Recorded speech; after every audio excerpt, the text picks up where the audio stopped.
Oke, kita lanjut ke nyelesain bagian pagination ya teman-teman. Di video ini kita beresin pagination dulu deh ya, nggak langsung barengan sama filter ya, supaya aku nggak terlalu lama menghilang dari YouTube ya. Jadi sini aku udah nemu library namanya PHP Pagination, dan ini bisa ya di bagian dokumentasinya, di bagian readme-nya, ada bagian installation. Nah, di sini kita bisa install lewat Composer ya. Di sini ada Composer require -pagination. Ini tinggal di copy aja ya. Terus kita balik ke codingan. Di sini tinggal kita buka command prompt-nya ya. Seperti biasa tinggal di copy paste aja di sini. Save insert ya buat paste di bagian komen. Tinggal di enter aja. Tunggu sampai selesai ya progresnya ya. Tahu kalau mau ditinggal juga nggak apa-apa deh. Cuma nanti takutnya kalau ada error nggak kelihatan, jadi tungguin aja lah ya. Oke, udah install ya. Di sini tertulis using version 1.1 for YDAS pagination. Di sini akan ada beberapa hal yang harus kita otak-atik terlebih dahulu ya. Khususnya kita mulai dari base model dulu deh. Udah set NLP, base model, karena base model cuma satu. Kita tambah 3 properti di sini ya, setelah connection, untuk kebutuhan pagination-nya nanti. Jadi, pagination-nya ini view-nya harus kita override ya, karena pagination yang kita pakai ini library-nya hanya support untuk CSS Framework Bootstrap 3. Karena kita pakainya semantic UI, jadi style-nya nggak masuk lah. Jadi kita harus override view-nya dulu. Jadi kita mulai dari base model-nya dulu ya. Oke, di sini ada 3 properti ya. Yang pertama pagination, kemudian button pack. Button pack di sini adalah properti untuk menandakan per halaman kita mau tampilin berapa tombol halaman gitu ya. Di sini aku mau setting 3 aja deh. Teman-teman kalau mau ubah silahkan aja. Kemudian per pack itu maksudnya data per pack ya. Jadi satu halaman mau nampilin berapa data gitu loh. Nah, di sini aku bakal setting 1 karena data aku cuma sedikit ya, supaya nanti halamannya kelihatan ya. Kalau misalkan aku setting 5 di sini, nanti halamannya nggak kelihatan karena data aku cuma 5. Jadi nanti halamannya cuma muncul 1. Jadi aku setting 1 ya di sini ya. Oke, base model udah kita buat, propertinya tinggal kita buat metodenya dulu. Jadi ada beberapa yang harus kita tambahin di sini ya. Karena di sini paginasi, dan paginasi di sini selalu membutuhkan jumlah data yang kita punya ada berapa, berarti kita harus hitung dulu ya setiap data yang kita miliki ketika akan menampilkan data di dalam index supaya halamannya bisa terbuat. Oke, di sini ada 2 metode ya. Mungkin aku ke bawahin deh biar bisa kebaca ya. Di sini ada 2 metode. Yang pertama adalah count row untuk menghitung berapa baris di dalam satu table. Kemudian ada generate pagination. Oh sorry, ini seharusnya pengennya kapital ya. Nah, count row ini untuk menghitung satu table terdapat berapa baris, sementara generate pagination ya untuk deklarasikan pagination dari si library yang udah kita install tadi ya. Kan udah ada ini di vendor nih ya. Nah, udah ada YDAS kan. Jadi pagination ini menunjuk atau mengarahkan ke library YDAS yang tadi sudah kita install. Jangan lupa di bagian base model tambahin use YDAS data pagination ya supaya bisa mengarahkan ke library yang tadi kita install ya. Oke, di sini kebutuhannya kurang lebih udah cukup ya. Pagination udah kita deklarasikan, kemudian property-nya juga udah siap, nanti akan kita pakai di view ya. Kemudian metodenya untuk count row ini nggak akan kita gunakan, tapi sudah kita gunakan di sini ya. Jadi nggak akan kita gunakan di dalam model. Nah, tapi yang kita akan pakai di dalam model adalah yang generate pagination ini. Nah, generate pagination ini bakal selalu dijalankan di halaman index ya, di seluruh metode index pada model yang udah kita punya. Kita bakal coba di teacher model dulu ya. Di teacher model, di metode indexnya tinggal tambahin aja $this generate pagination. Seperti ini ya.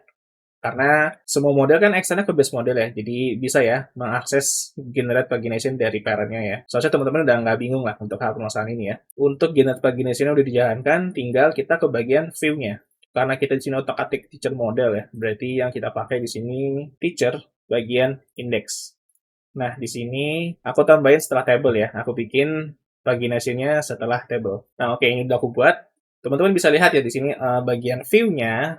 Di sini aku bikin sebuah path file ya yang mengarah ke bagian app view komponen override vendor YDAS pagination. Jadi kalau misalkan teman-teman bingung, ya ini cara penulisan path file ya. Kenapa kok titik-titik 2 kali seperti ini? Itu maksudnya mundur ke file sebelumnya. Jadi pagination yang dibuat oleh YDAS ini kita bisa ya melakukan override view-nya ya. Jadi dia punya satu lagi namanya widget, dan widget itu untuk ngeprint halamannya ya. Untuk informasi lebih lanjut, teman-teman baca dokumentasinya aja deh. Ini aku jelasin singkatnya aja ya. Nggak semua library yang memiliki view itu bisa di-override ya. Jadi hati-hati ketika memilih sebuah library. Nah, karena aku mau melakukan override view di sini ya, jadi nanti aku bakal bikin satu view lagi di bagian komponen ini ya. Di sini aku bikin new file namanya YDAS pagination.php ya. Kemudian, index.pagination.php ini, kita ke file vendornya dulu. Ya, ini karena memang vendornya bisa di-override ya. Kalau misalkan nggak bisa di-override, ya teman-teman harus hati-hati tuh. Teman-teman harus bikin, ibaratnya library baru, atau nge-fork library tersebut, terus teman-teman override di GitHub teman-teman, baru nanti teman-teman composer install mengarah ke GitHub teman-teman.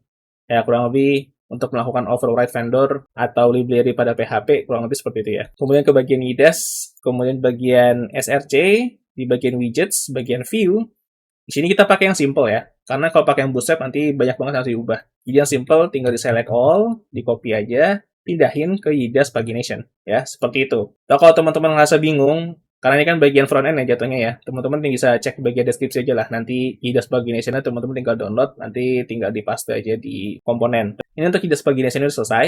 Jadi di index ini udah pasti view-nya nanti akan mengarah ke IDAS pagination yang tadi kita buat ya. Kemudian, tadi kan udah kita deklarasikan ya, dua properti di model-model ya. Ada pagination sama button pack. Nah, itu baru kita pakai propertinya untuk API yang ada di library pada pagination ini. Jadi dia untuk mengakses kelas pagination, kita perlu deklarasikan pagination. Dan untuk mengatur jumlah tombol halaman di satu halaman, itu mau berapa jumlahnya. Kan tadi udah kita setting 3 ya di sini, supaya kita nggak hardcode ya di sini. Jadi kita bikin property supaya nanti bisa di copy paste atau bikin komponen lagi untuk di view modul lainnya ya. Oke, sampai di sini udah kita selesaikan semua sepertinya ya. Teacher model sudah, index, IDAS pagination sama di base model juga udah. Kita balik ke browser, kita coba akses teacher ya di sini. Nah, apa ini? Override vendor IDAS pagination. Oh, sorry. Aku lupa ya. Seharusnya di bagian folder view, di bagian komponennya aku tambahin satu lagi di sini, new folder, override vendor. Biar jelas ya, ini komponen itu isinya buat apa atau fungsinya buat apa ya. Jadi aku taruh di sini, move, selesai. Balik ke browser, refresh, aman ya. Sekarang pagination ini udah ada. Di sini datanya muncul 4 ya. Seharusnya yang muncul cuma 3 sih. Kenapa 4 ya yang muncul? Coba kita next. Next lagi. Oke. Ini kayaknya ada yang error ya. Kita coba balik ke codingan dulu ya. Kayaknya query-nya lupa aku ubah deh. Nah, di bagian teacher model, khususnya bagian query method index ya. Di sini seharusnya kita juga tambahin limitnya ya. Jadi bahkannya si pagination dari IDAS tadi yang kita install lewat Composer, dia cuman menyediakan gathered pagination-nya.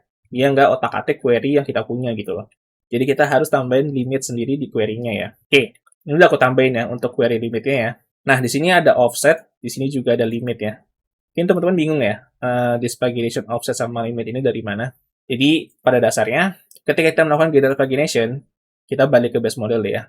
Ketika kita jalankan metode gathered pagination ini, nah nanti property this pagination akan terisi dengan kelas pagination dari IDAS yang tadi kita deklarasikan di sini ya. Kemudian nanti akan kita gunakan di bagian model untuk membuat offsetnya. Maksudnya datanya mulai dari ID ke berapa, kemudian dibikin limitnya berapa. Maksudnya teman-teman udah ngerti di sini ya, ada offset sama limit ya. Jadi offset untuk menampilkan datanya dimulai dari ID berapa atau data ke berapa, kemudian limit kita mau nampilin data berapa di dalam query ini ya. Kita coba save dulu, kita balik ke browser, refresh. Nah, baru sesuai ya, karena kita cuma setting 1 per halaman jadi muncul ya. Dan ini langsung di halaman 3 ya, karena tadi kita udah buka halaman 3. Kita coba balik dulu ke halaman pertama. Oke, ada ya, terus aktif. Halaman kedua, Mulyana Mulyadi, kemudian Putri Agus pertama, Dewi Sari, selesai. Nah, diperhatikan buttonnya ya. Ketika kita mengakses halaman terakhir, next sama last ke disable. Tapi kalau kita nggak mengakses halaman terakhir, atau halaman pertama, first sama priv ke disable. Sama halaman 1 juga ke disable. Next, last, dan halaman lainnya nggak ke disable. Ya, itu logic pagination yang baik ya. Kemudian ketika next, udah next sama last, first sama prev juga nggak ke disable. Tapi halaman yang lagi kita kunjungin itu ke disable. Jadi kita nggak perlu mengakses atau memberikan akses ke user ya. Mengakses ke halaman yang sedang kita akses. Ya mudah-mudahan teman-teman nggak bingung nih. Kita coba balik ke halaman 3, halaman 4 aman ya logiknya. Nah, oke, sini udah aman ya. Kita sudah menerapkan pagination di halaman indeks kita. Seharusnya query kita jadi lebih aman ya, karena kita nggak menampilkan data seabrek-abrek ya. Karena biasanya per halaman sebaiknya menampilkan data maksimal 100 atau 500 sih. Nggak lebih dari 500 lah sebaiknya ya. Karena kita menggunakan PHP ya. Aku yakin teman-teman tahu sendiri lah PHP gimana akan kekurangannya. Sekarang di base model aku coba setting jadi per halamannya 5 ya. Per tag jadi 5. Balik ke browser. refresh. Oh, sorry. Ini jeleknya dari JIDAS Pack ini ya, atau JIDAS Pagination ini ya. Jadi setiap kali kita melakukan perubahan di controller, jangan lupa query parameternya dihapus dulu. Karena kalau dia nggak dihapus, dia nggak bakal update. Baru dia bakal muncul ya, 5 data di sini. Ya, jadi gampangnya seperti itu ya. Jangan lupa untuk dihapus URL query-nya. Oke, sampai di sini.